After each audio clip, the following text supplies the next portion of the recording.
सात संगत जी श्रद्धा और प्यार से कहिए धन्य निरंकार जी। सात संगत जी दास आप जी सभी संत महात्माओं के चरणों में एक छोटी सी कहानी लेकर आया है। सात संगत जी बात एक राज्य की राजा की है। बड़ा ही क्रूर मिजाज का था सात संगत जी। धन संपदा दौलत उस पर बहुत ज़्यादा घमंड था राजा साहब को कि इस दुनिया में हमसे ज़्यादा सुखवान इंसान और कोई नहीं है।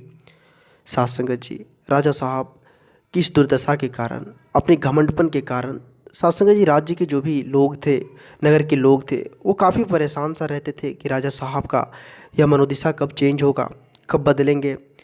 सात संगत जी कुछ वर्षों के बाद समय का परिवर्तन हुआ और सात संगत जी उस राज्य में एक महात्मा जी का आगमन हुआ। जब महात्मन आए, सात संगत जी नगर की ओर से जब महात्मन जा रहे थे तो देखते थे कि लोग बहुत उदास है, बहुत ज़्यादा चिंतित है। काम तो करते हैं लेकिन चिंता में होकर काम करते हैं। तो सात संगत जी महात्मा जी को पता चला कि यहाँ के लोग जो है वह अध्यात्म की जानकारी से बिछड़े हुए हैं, सत्संग भजन नहीं करते हैं। तो सात संगत जी महात्मा जी की पहल ने सभी को सत्संग भजन सुमिरन से जोड़े। सभी सात संगत जी महात्मा जी के विचार को सुनने के लिए आते थे। महात्मा जी जब भी सत्संग करते थे, जहाँ भी विचार रखते थे, तो बहुत सारे लोग सुनने के लिए इकट्ठा हो जाते थे। बहुत दूर दूर के लोग सात संगत जी धीरे धीरे महात्मा जी को जानने लगे। सात संगत जी यह बात राजा साहब को भी पता चला कि कोई महात्मा आए हैं, इस राज्य में बहुत विद्वान है, बहुत ही ज्ञानी है। तो सात संगत जी महात्मा जी को आमंत्रित किया अपने राजमहल में कि आए और सारे सुख संपदा को देखे, हमारे पास जो धन दौलत है सबको देखे महात्मा जी। सात संगत जी जब महात्मा जी जो है राजमहल में पहुँचे तो राजा साहब तरह तरह की चीज़ दिखाने लगे। देखिए हमारे पास इतने धन दौलत है, इतने सारे सोने जवाहरात है, हीरे जवाहरात है, बहुत सारी चीज़ दिखाने लगे और बोलने लगे कि महात्मन इस दुनिया में जो है लग नहीं रहा है कि हमसे ज़्यादा सुखवान धनवान इंसान और कोई होगा। सात संगत जी महात्मा जी बस राजा साहब की बातों को सुन रहे थे। सात संगत जी राजा साहब जब महात्मा जी को एक एक कर सारे संपदा के बारे में बता दिए, बोले महात्मन आप बताइए कि अब इस दुनिया में हमसे और ज़्यादा कोई सुखवान इंसान है, कोई धनवान इंसान है, आप बताइए।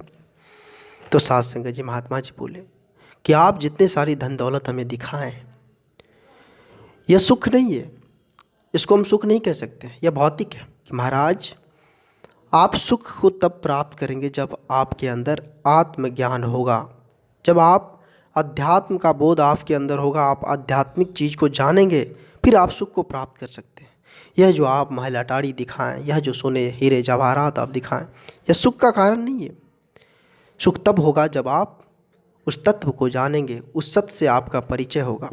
सात संगत जी राजा साहब जो है महात्मा जी की बातों को जब सुने तो उसकी आंखें खुल गई कि हकीकत में सुख वो है जब हम उस तत्व को जानेंगे, उस सत्य से मेरा परिचय होगा। सात संगत जी दास आप जी सभी संत महात्माओं के चरणों में एक छोटी सी स्टोरी रखा और इस कहानी से हमें बहुत बड़ी सीख मिलती है कि हमें सत्संग भजन सिमरन इन सभी से नाता जोड़ना चाहिए। सात संगत जी सभी से प्रेम आदर के साथ बिहेव करनी चाहिए। सात संगत जी दास आप जी सभी संत महात्माओं के सामने बच्चा है और आप जी सभी संत महात्माओं के चरणों में दास छोटी छोटी कहानियाँ लेकर आते रहता है। आशा है आप जी सभी संत महात्माओं को यह छोटी सी कहानी अच्छा लगा होगा। अगर अच्छा लगे तो सात संगत जी इस विचार को सभी संत महात्माओं के बीच शेयर करें और दास के चैनल को सब्सक्राइब करना ना भूलें। सात संगत जी प्यार से कहिए धन्य निरंकार जी, धन्य निरंकार जी।